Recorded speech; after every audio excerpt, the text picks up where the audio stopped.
ఈ రోజు మనతో పాటు ఉన్నారు సీనియర్ పొలిటికల్ అనలిస్ట్ అంకమరావు గారు. నమస్కారం సార్. నమస్తే శ్రీ గారు. సార్, ఇప్పుడున్న పరిస్థితులలో చూస్తుంటే వైఎస్ఆర్సీపీ పార్టీలో నుంచి అంటే చాలా మంది ఎమ్మెల్యేలు అసంతృప్తిగా ఉన్నారు, కొంతమంది ఏమో టికెట్ రాలేదని చెప్పేసి అసంతృప్తితో ఉన్నారు. అయితే ఇప్పుడు రీసెంట్గా ఏమైందంటే పూతలపట్టు నుంచి వెళ్ళి ఒక ఎమ్మెల్యే ఎంఎస్ బాబు అని చెప్పేసి తను ఏంటంటే జగన్ మీద కొన్ని వ్యాఖ్యలు అయితే చేయడం జరిగింది.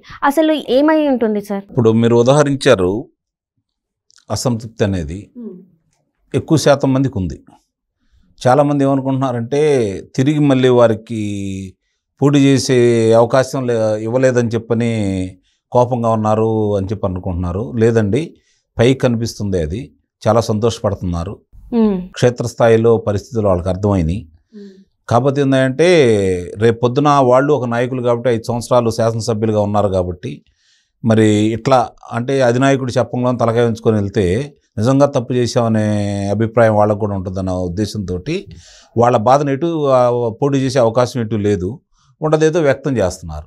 ఇప్పుడు ఆయన చాలా స్పష్టంగా చెప్పాడని చెప్పని మనకి ప్రసార మాధ్యమాల్లోనూ పత్రికల్లో కూడా రావడం కూడా జరిగింది. నేను అక్కడ ఉన్నటువంటి 2 నాయకులు ఏది చెప్తే అదే చేశాను. అవును సార్. కానీ వాళ్ళకి అసమ్మతి అనేది నా మీద ఎందుకు వస్తుంది? నేనేమైనా అవినీతి చేయలేదు కదా, ఇబ్బందికరమైన పనులు ఏమి చేయలేదు కదా. వాళ్ళు ఏదైనా చేసినప్పుడు నిజంగా అక్కడ అసమ్మతి అనేది ఏదైనా ఉంటే వాళ్ళు చేసిన దానికి వాళ్ళని దండించాలి కదా, నన్ను ఎందుకు దండిస్తారు అంటే దాని అర్థం ఏంటంటే మీరు పెట్టిన వాళ్ళే కదా, వాళ్ళే కదా, వాళ్ళు ఏది చెప్తే నేను అదే చేశాను, మరి తప్పు చేస్తే అది శిక్ష నాక, వాళ్ళకేం ఉండదా అని చెప్పని ఆయన అడిగారని. దానికి జగన్మోహన్ రెడ్డి గారు కూడా మౌనం అర్ధాంగీకారమే కాబట్టి మౌనం దాల్చారని చెప్పి కూడా మనకి వినిపిస్తున్నటువంటి మాట. ఇది అతనే కాదు, దాదాపు అన్ని నియోజకవర్గాల్లోనూ కొంతమందిని మార్పులు చేర్పులు జరిగిన చోట, కొంతమందికి ఇంకా మీకు పోటీకి అవకాశం లేదని చెప్పిన చోట కూడా వాళ్ళందరూ కూడా సంతోషపడతానే ఉన్నారు. ఎవరు బాధపడితే రకం వేరేగా ఉండేది, తిరుగుబాటు వేరే రకంగా ఉండేది.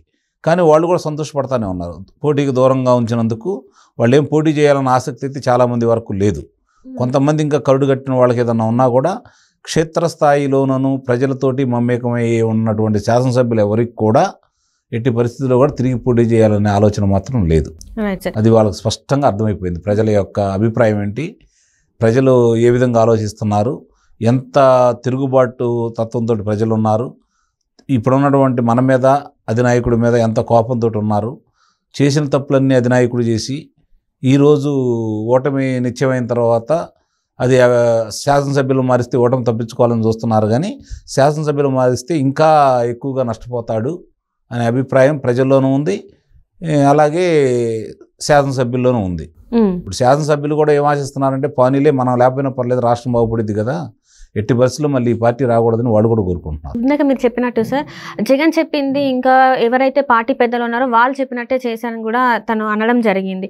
ఇంకొకటి ఏంటంటే ఓసీలకి బీసీలకి మాత్రమే చూస్తున్నారు, ఎస్సీలకి అన్యాయం జరుగుతుంది వైఎస్ఆర్సీపీ పార్టీలో అని చెప్పేసి ఈ మాట కూడా మాట్లాడడం జరిగింది. సో దీన్ని ఎలా పరిగణించాలి? ఇప్పుడు నిన్నదాకా ఆయన చెబుతున్నాడు కదా, అందరికీ ఎస్సీలకి చాలామంది నాయకులు వంతపడతా ఉన్నారు కదా. ఇంతవరకు భారతదేశంలో ఎవరు చేయలేదు ఎస్సీలకి జగన్మోహన్ రెడ్డి గారు చేసిన అన్ని ప్రయోజనాలు, ఇన్ని అవకాశాలు కల్పించిన వాళ్ళు ఎవరైనా ఉన్నారా? మేము ఎంత గొప్పగా చేసాము ఎస్సీలకి అని చెప్పిన వాళ్ళే చెప్పుకుంటున్నారు కదా.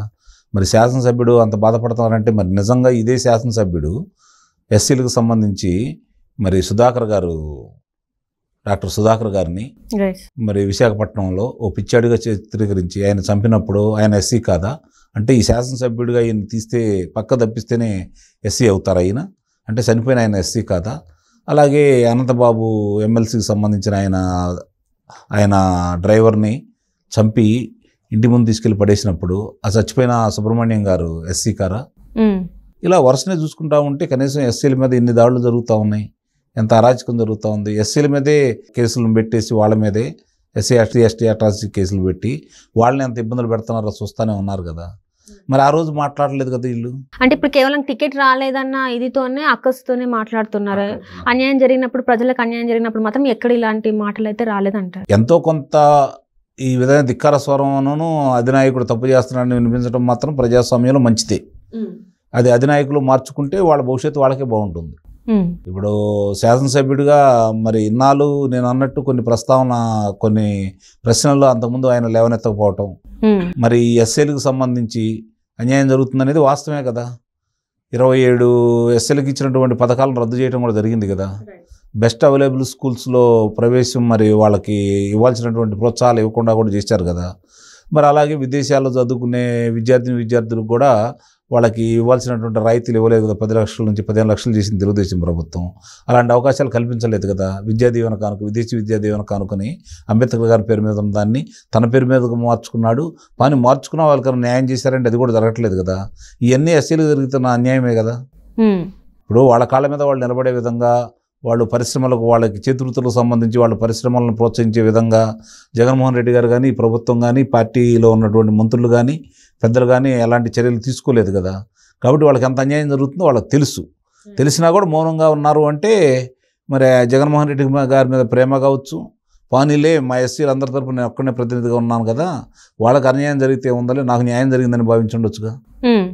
ఈరోజు వాళ్ళకి అన్యాయం జరిగింది కాబట్టి ఈ మాట్లాడుతున్నారు. ఇక్కడ కూడా వాళ్ళు స్వార్థపూరితంగానే ఆలోచిస్తున్నారు కానీ ఎక్కడ కూడా జనాల కోసం ఆలోచించట్లే అని మరొకసారి వీళ్ళు ప్రూవ్ చేస్తున్నారు అనుకోవాలా సార్? నిస్సందేహంగా అందుట్లో అనుమానం ఉంది.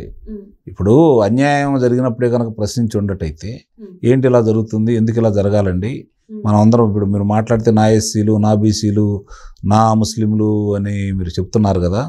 మరి అలాంటిది మరి వాళ్ళని మీరు నా వాళ్ళు అనుకున్నప్పుడు మరి అట్లా వాళ్ళ మీద దాడులు ఏంటి, లేకపోతే వాళ్ళ మీద అగత్యాలు ఏంటి, మరి ఇది ఎందుకు ఇలా జరుగుతుంది? పోనీ మాకు మరి గత ప్రభుత్వం మంచి చేసినా చెడు చేసినా గత ప్రభుత్వం కొన్ని పథకాలు ప్రవేశపెట్టింది, దాన్ని ఈరోజు మనం ఎందుకు తీసేస్తున్నాం, అవి అట్టి పెట్టండి అని చెప్పని ఎందుకు పోరాడలేదు ఈ నాయకులందరూ? వాళ్ళ మీద అంత ప్రేమ ఉంటే, వాళ్ళ సామాజిక వర్గం మీద, వాళ్ళ ప్రజల మీద అంత ప్రేమ ఉన్నప్పుడు ఎందుకు పోరాడలేదు కాబట్టి ఆ రోజు మీకు లబ్ధి చేకూరింది కాబట్టి మీరు మెరకుండా కూర్చున్నారు. ఈరోజు మీ మనసులో భావాలను ఇప్పుడు బయటపెడుతున్నాం. సంతోషం ఎప్పుడైనా బయటపెట్టినందుకు సంతోషపడాలి. మిగిలిన ఎస్సీ సోదరులందరూ కూడా దీని గురించి ఆలోచించుకోవాలని చెప్పి నేను కోరుకుంటున్నాను. ఇప్పుడు ఈయన ఇచ్చిన ఈ స్టేట్మెంట్స్ని అంటే జగన్ ఎలా చూస్తాడంటారు సార్? ఒకవేళ అంటే ఎలా చూడవు, ఆయన ఒకటి అనుకున్నట్టు చేయగలిగినటువంటి గొప్ప రాజకీయ నాయకుడు. మిగిలిన వాళ్ళకి ఆయనకి చాలా వ్యత్యాసం ఉంది. ఆయన ఏంటంటే ఏదనుకుంటాడో అది చేస్తున్నాడు. అది మంచి జరిగినా చెడు జరిగినా ఆయనే బాధ్యుడు. కాబట్టి ఇలాంటి వాళ్ళని పట్టించుకుంటారని కానీ దీని గురించి అంటే ఆయనకేమి సమాచారం అందకుండానే ఉంటుంది. ఇప్పుడు దాకా అందుతూనే ఉంటుంది, ఇప్పటికప్పుడు అందుతూనే ఉంటుంది. కానీ అవన్నీ పట్టించుకోడు అతను చేయాలనుకుంది. ఏం జరుగుతుందో, ఏం జరిగినా పర్లేదు, అతనికి కొన్ని నిర్దిష్టమైనటువంటి అభిప్రాయం ఉంది అతనికి. ఏ మార్గంలో వెళ్తే మళ్ళీ తిరిగి నేను ముఖ్యమంత్రిగా వస్తాను, మనకు ప్రజలతో సంబంధం ఉందా లేదా, ఏ సాంకేతికని నమ్ముకున్నామా లేకపోతే కేంద్రాన్ని నమ్ముకున్నాం అనే అవగాహన ఆయనకి స్పష్టంగా ఉంది. కాబట్టి ఆయన అంత మనోనిబ్బరంతో ఉండి ముందుకెళ్తూ ఉన్నాడు. ఇలాంటి వాళ్ళని అసలు పట్టించుకుంటాడని కానీ నేనైతే అనుకోవట్లేదు.